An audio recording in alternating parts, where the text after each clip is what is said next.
Bonjour, je m'appelle Gabriel Charlet et j'étais à optique de 1996 à 1999 au bâtiment 53, et donc je n'ai pas eu la chance d'étudier dans les nouveaux locaux.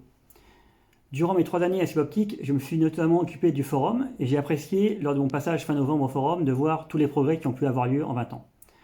En 3e année, j'ai suivi l'option télécom optique. Pour tous les étudiants en dernière année, le stage de fin d'études est un moment important, avec une vraie première expérience professionnelle. J'ai effectué mon stage juste à côté de l'école, chez Thales TRT, qui s'appelait à l'époque Thomson CSF LCR, pour Laboratoire Central de Recherche. Le sujet portait sur le traitement de signal optique dans des fibres en utilisant la diffusion brillant stimulée. J'ai ensuite travaillé pendant un peu plus d'1 an à Thales Laser sur le pilote du laser mégajoule. Le pilote comprend notamment la source laser fibrée, qui s'est ensuite mise en forme temporellement, spectralement, puis spatialement. Je m'occupais en particulier du banc de caractérisation de cet ensemble. Le lendemain de la livraison du banc de caractérisation au CEA, j'ai rejoint le centre de recherche d'Alcatel, qui travaillait sur les transmissions haut débit par fibre optique. C'était juste avant l'éclatement de la bulle des télécoms en 2001. J'ai eu l'opportunité de publier régulièrement dans des journaux et surtout dans des conférences scientifiques. Un sujet important de mes recherches concernait les méthodes de modulation de la lumière, aussi appelées formats de modulation. Et mes travaux ont notamment été reconnus par l'attribution du prix Fabry de Gramont en 2007. En 2006, j'ai commencé à travailler sur une nouvelle technique de détection de la lumière, appelée détection cohérente, où on fait interférer le signal qui s'est propagé sur des milliers de kilomètres avec un oscillateur local, c'est-à-dire un laser continu ayant quasiment la même fréquence. C'est la technique utilisée en communication radio depuis longtemps, mais dans le cas des transmissions optiques, on travaille avec des fréquences 5 ordres de grandeur plus élevées, 200 THz contre 2 GHz. Cette technique avait déjà été investiguée à la fin des années 80 en optique, mais sans convaincre. Entre-temps, les challenges étaient devenus différents et la technologie avait aussi évolué avec des progrès très importants en termes de traitement du signal numérique rendus possibles par les progrès des processeurs et du CMOS.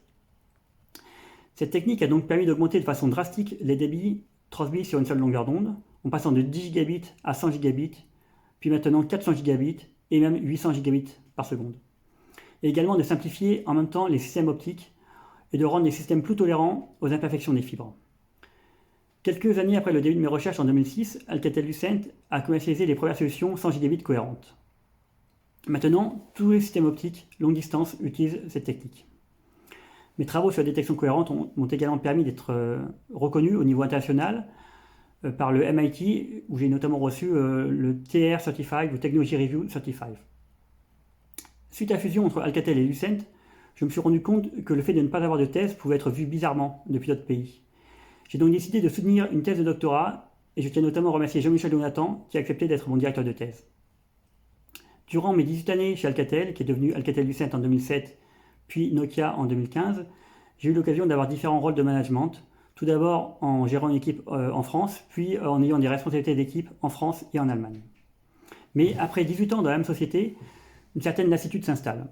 J'ai donc décidé de rejoindre Huawei, qui m'a proposé de créer un laboratoire de transmission sur fibre optique à Paris. En créant le laboratoire, j'ai donc eu à relever de nombreux challenges. Recruter des chercheurs et des chefs d'équipe, monter un laboratoire avec tous les équipements de pointe, organiser les sujets en lien avec la direction de la ligne de produits, et notamment en travaillant avec des expatriés pour faire le lien. Donc le monde des transmissions de données par fibre optique était relativement petit en France, largement dominé par Nokia, avec quelques activités d'académiques de la région parisienne, avec aussi Orange et des PME autour de Lannion. À cause de cela, les opportunités professionnelles pouvaient être limitées et la création d'un laboratoire supplémentaire en France permet de créer des opportunités d'évolution professionnelle plus grandes pour les chercheurs. Elle permet également l'émergence d'un écosystème plus large et également de connecter plus des partenaires français, notamment des PME, pour qu'ils puissent développer leur business au travers de Huawei. Voilà, cela fait un peu plus de 20 ans de carrière. Je suis probablement donc encore dans la première moitié de ma carrière. Donc finalement pas si différent des jeunes diplômés qui vont recevoir leur diplôme cette année. Je vous souhaite donc à tous une excellente carrière.